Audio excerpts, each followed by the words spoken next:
Saudações aos nossos amigos da TV Fergs. Estamos iniciando o programa Espiritismo e Atualidade.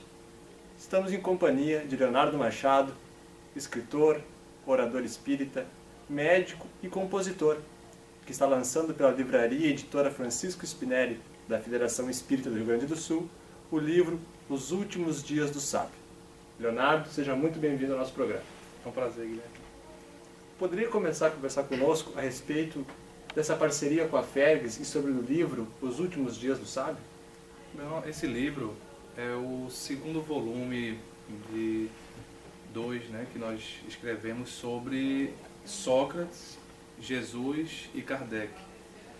E nós, nesse segundo volume, nesse segundo livro, nós tentamos fazer primeiro um romance, em que tentamos recriar o ambiente grego na época em que Sócrates viveu, recontar os últimos dias dele aqui na Terra, e aí aliamos a fatos reais, tirados nos diálogos de Platão, a alguns personagens fictícios que nós criamos para poder fazer um enredo.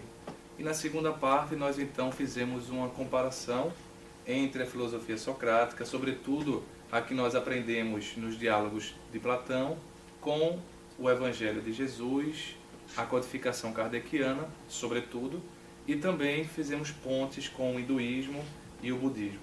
A parceria aí com a editora da Federação Espírita do Rio Grande do Sul, a Francisco Spinelli, veio de certa forma como uma dica do nosso amigo Alberto Almeida e do Adeilson Salles. Eles nos falaram sobre o trabalho federativo aqui no Rio Grande do Sul, e nós então tivemos a ideia de enviar o livro, e aí começamos.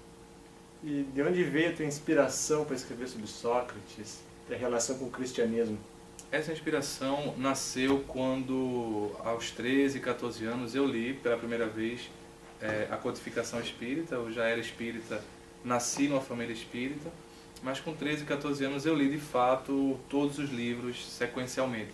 Quando eu li o Evangelho segundo o Espiritismo, lá na introdução Allan Kardec coloca o Sócrates e o Platão como precursores do cristianismo e do espiritismo.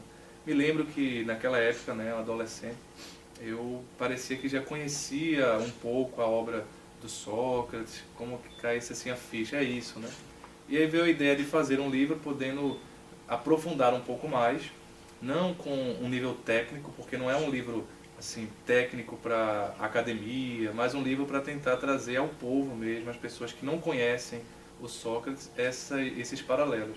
Então, naquele momento, a inspiração nos pedia para que esperássemos, um pouco mais, amadurecer, lêssemos o trabalho de Platão e depois pudéssemos fazer os paralelos. Então, fizemos o primeiro livro, chamado A Sabedoria de Sócrates e o Cristianismo Redivivo, e agora esse segundo que finaliza aí essa série. Os Últimos Dias do Sábio, o livro de Leonardo Machado, foi lançado no seminário de Paulo Estevão, realizado por Haroldo Dutra Dias. Tu utilizou na tua exposição que tu fez nesse seminário também muito da arte, da literatura e da música também, por ser compositor. Qual a relação que tem entre a arte e a música na doutrina espírita e a importância no nosso dia a dia, na nossa vivência, no nosso desenvolvimento espiritual? Primeiramente, Guilherme, eu tenho uma relação com a música de forma, digamos assim, amadora. Eu não sou músico profissional, mas eu estudei dos 12 anos até os 19, 18 mais ou menos, até começar a faculdade de medicina. Eu estudei lá em Pernambuco, no Conservatório Pernambucano de Música.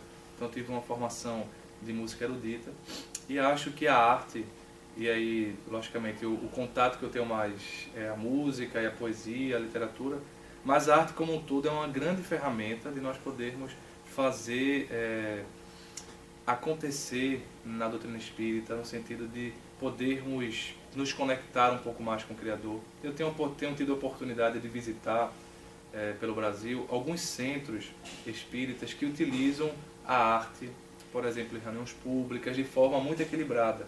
E quando a música é bem utilizada, como por exemplo utilizamos hoje no seminário, isso possibilita uma psicosfera muito mais agradável, muito mais conectada com o divino. Então penso que o Espiritismo deve caminhar também para utilizar um pouco mais a arte dentro das próprias casas espíritas, não só nas mocidades, como também entre todos os indivíduos, incentivar as composições, as criações artísticas e possibilitar também isso como uma forma de o jovem se inserir.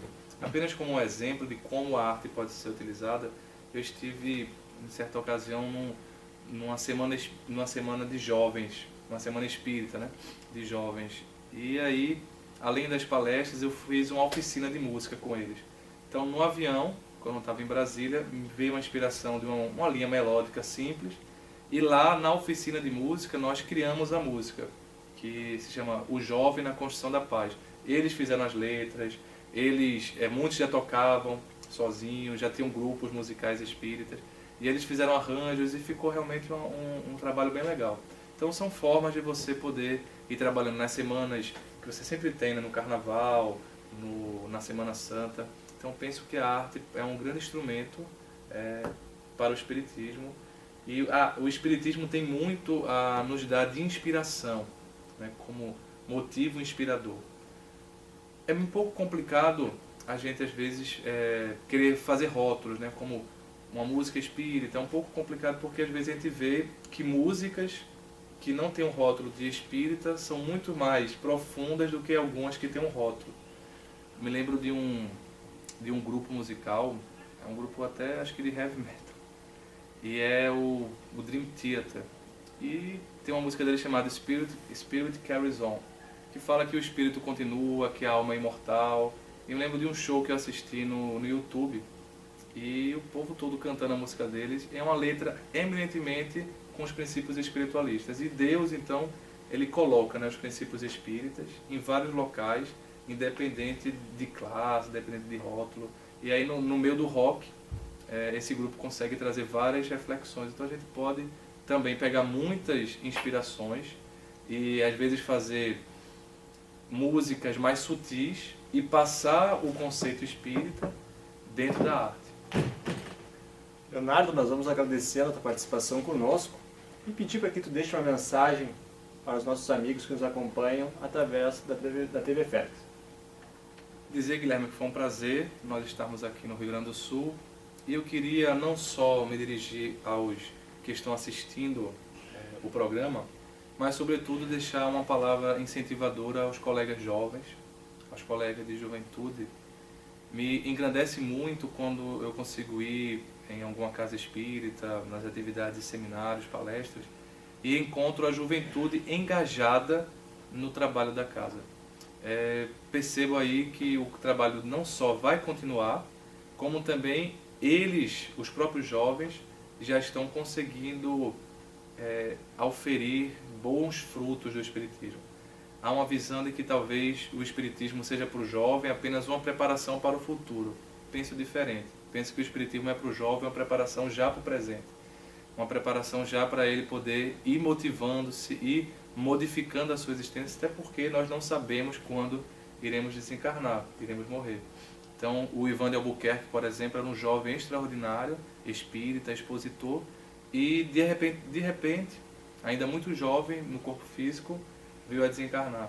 E a condição espiritual que ele tem no mundo espiritual, se deve também ao trabalho que ele conseguiu fazer desde jovem. Então, o Espiritismo é para o jovem não só para o futuro, quando ele for adulto, quando ele tiver filhos, mas é para desde hoje. Então, é essa visão que as casas espíritas, as federativas devem ter, de tentar inserir, colocando que o jovem não é apenas uma preparação, uma continuação da casa, mas que o Espiritismo é para a sua própria vida juvenil. Então deixo o nosso abraço aos amigos gaúchos e, sobretudo, aos jovens do Rio Grande do Sul. Para quem quiser conhecer mais seu trabalho, tem algum blog, algum site que tu queira divulgar? Pois é, tem um blog aí que é Léo Machado T, né? Meu nome é Leonardo Machado Tavares, então é leomachadot.blogspot.com. Lá tem artigos que nós publicamos em algumas revistas, como Reformador, Revista Internacional do Espiritismo, Revista O Consolador, e também lá em Pernambuco, o Jornal do Comércio. Então lá tem alguns artigos, tem músicas que não podem ser escutadas, e também tem outras obras para quem desejar adquirir, porque toda a renda do nosso trabalho é revertido para obras sociais. Então, quem quiser visitar, fique aí à vontade. Leonardo, nosso muito obrigado. e nós convidamos a você a conhecer o trabalho dele, Os Últimos Dias do Sábio, que está à venda pela livraria Francisco Spinelli, a editora da Federação Espírita do Rio Grande do Sul. Muita paz a todos, continue seguindo os nossos links e também pelo Facebook. Muito obrigado.